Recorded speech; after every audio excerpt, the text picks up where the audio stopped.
Hello, welcome to Veritas.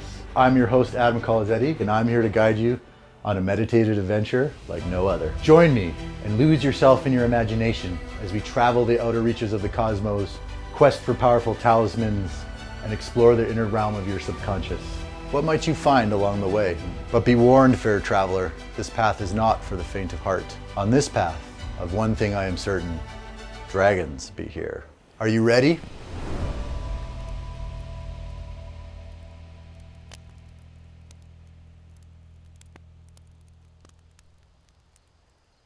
So how we're going to begin is you're going to sit comfortably, however that means to you. Could be legs crossed, could be sitting in a chair, whatever it is, sit somewhere comfortably that you feel relaxed and comfortable. And you're going to close your eyes and you're going to take 3 deep breaths. Deep breath in, count to 4. Deep breath out, count to 4. And each time you exhale, you're going to try and relax your body a little bit further. So you're going to inhale, pause, exhale. Pause. So as you're doing this and you're relaxing, it's in those pauses between breaths where we're going to go. That is where your creativity meets your imagination, meets your subconscious. So let's see what awaits you in the spaces between breaths. This time when you pass through the door, you find yourself in a new place, deeper within the mountain. It's cold. It still seems strange to feel cold in this place. But as you open your eyes, you find yourself standing in the shadow of the rock. The heat is there too, wanting to suffocate and ignite at any moment. And yet you shiver. Perhaps it is not the cold caress of a cool breeze you feel, but the soft lips of destiny teasing you. You've never been here, yet you know exactly where you are. It is a place you've imagined often, however its untamed nature is denied to you until now. You're inside what looks to be a volcano. Rivers of magma flow and bubble. As you step from your shadowed crevasse in which you awoke, the putrid stench fills your nostrils. Your path is narrow and precarious, winding nonchalantly through the molten magma. The magma is crusted black, yet where it flows you see tongues of red fire. It is the deep red fire of creation. You wonder at its magnificence. The line between creation and destruction so fine that those that dare embrace it are guaranteed an internal battle between the two. And yet here you are. Your gaze moves upwards following the walls of the volcano, up and up and up.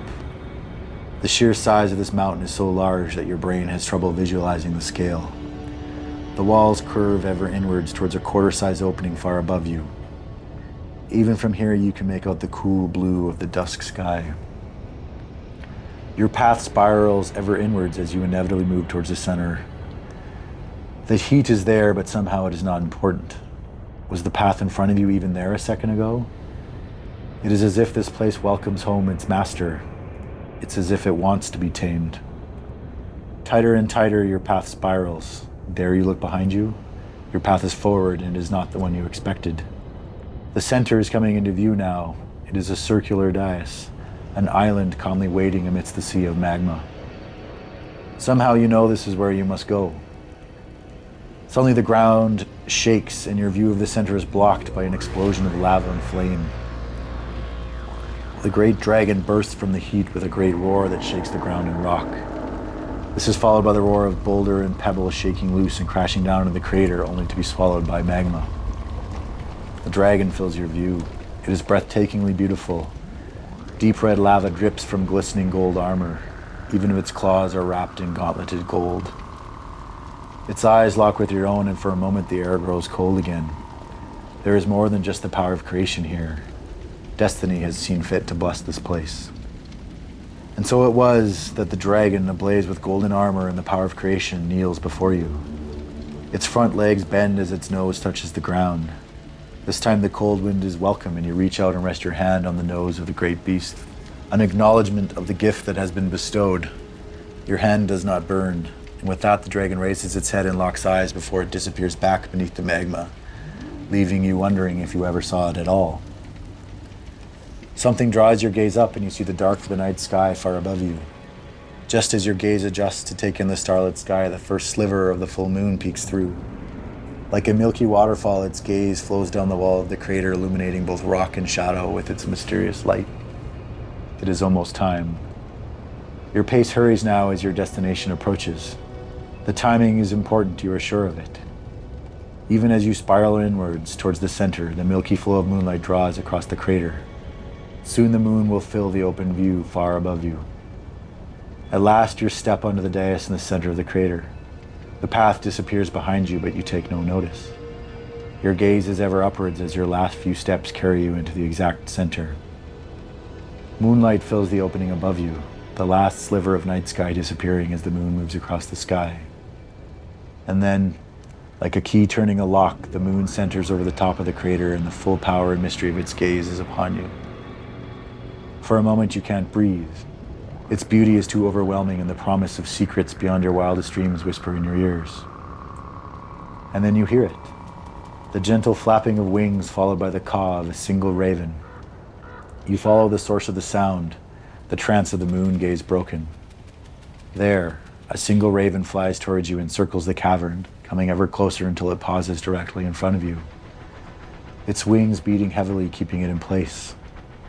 Those eyes, they hold the knowledge of the ages, and for a moment you feel as if you are being judged. Dare you claim to be worthy? You do. Charged with the power of the moon, you meet the raven's gaze, and for a moment you see the entire universe laid out before you. The shape of a great inverted pyramid burns into your retinas until the cawing of the raven pulls you back.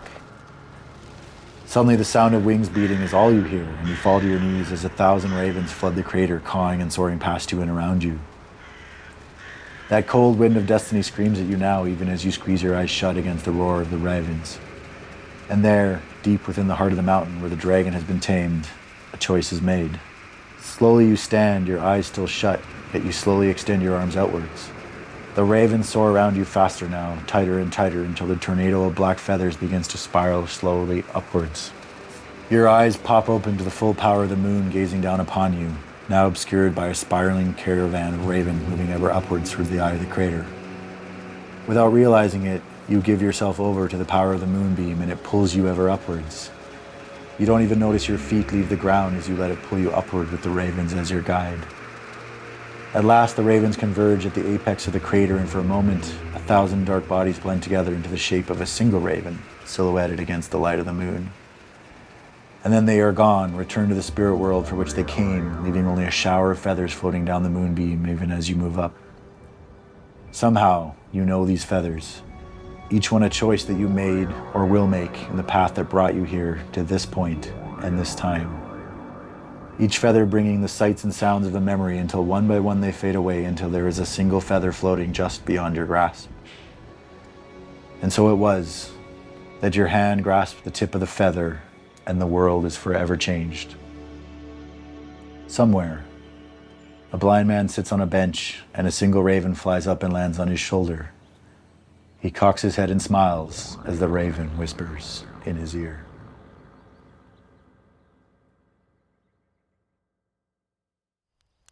Welcome to Veritas. We're here to talk about truth. Whose truth? Hopefully your truth. This is the Elemental series. This is the big finale. If you haven't listened to the whole story, definitely go check it out. We've got fire, we've got dragons, we've got flying and storms and all sorts of craziness. Definitely check it out. I have Kelly Thompson here with me, and she chose the order of the doors and the elements that we went through. Mm-hmm. So before we get into the finale, I thought it would be fun to look up the order that you chose. Ooh, yeah. Because I have here the meaning of the orders that you chose. So it's all mapped out. It's all very Adam. Yeah, let's see here. Can you? Because that'll even show up on the camera, right? So let's see. So Kelly, you chose the water, and then earth, and then air, and then fire. So the one who awakens. Whoa. Oh, there you cool. go. Okay. Right, we'll take that. Okay. And then Arton, you picked air, right? Yep. And then what? And then fire. Then fire. Earth and water. Earth and water, to the one who balances. Okay. Ooh. Yeah.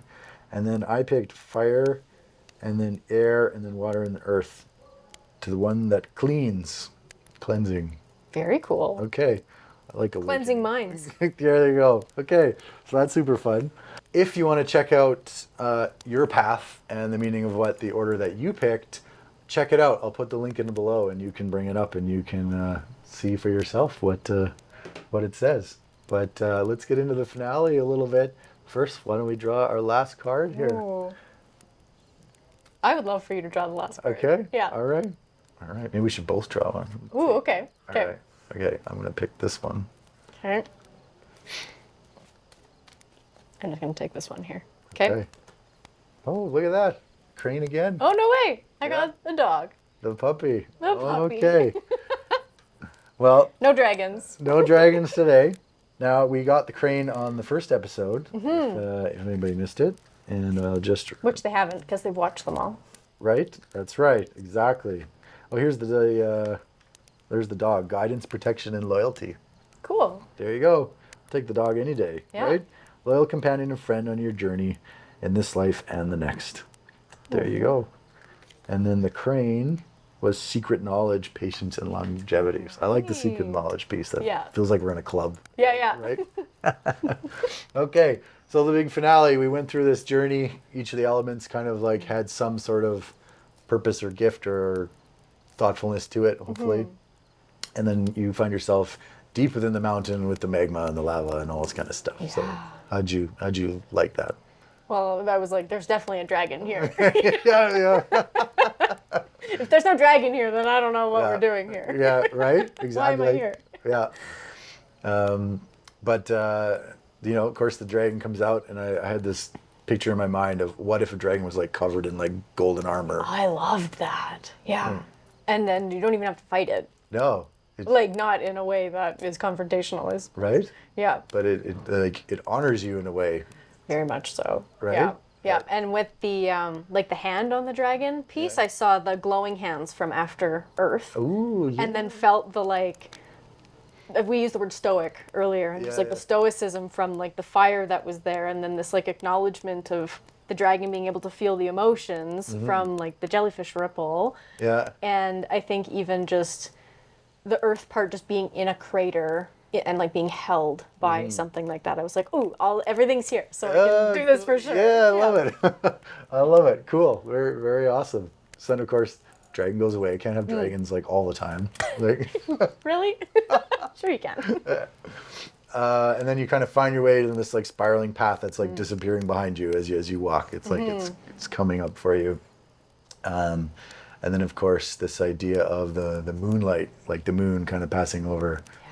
I love that, and like the sliver showing Right? up, and then it just like started to kind of creep across. I was like, oh, okay. Yeah, I find moonlight so mysterious. Like it was like kind of creeping down and like. And the sense of timing with that as well, because the moon, like, there's just so much timing related to the moon and its phases and pieces, and so yeah, the idea that it's starting to creep over, and it's like the reminder that there's time is important here. And I was like, Yeah. yes, definitely. Yeah. Right.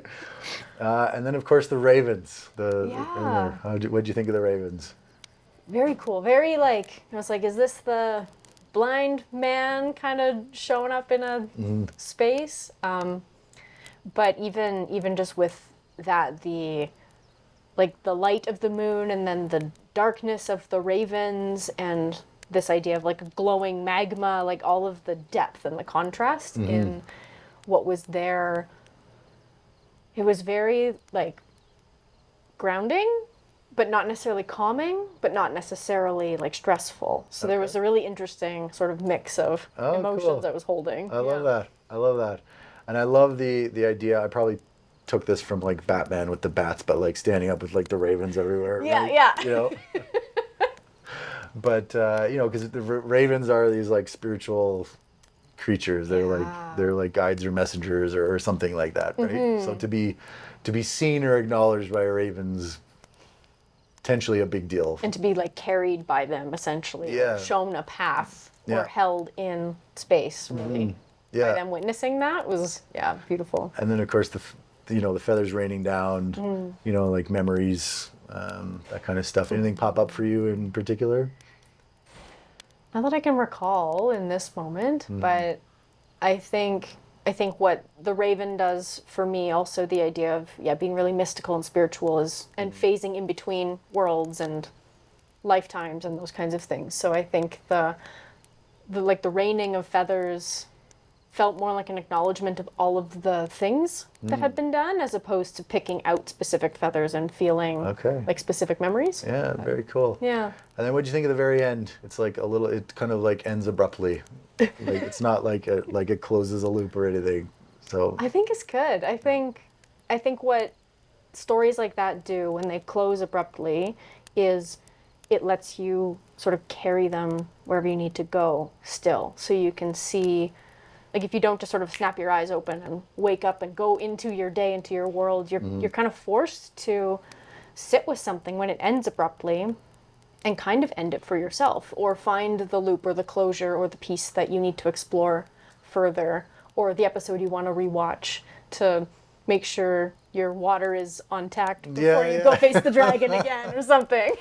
Or you need to zip through the air a little bit again. And cool. Yeah, I think there's a lot of power in stories that end with enough certainty, but not with all of this direction and assumption for where people should go with it afterwards.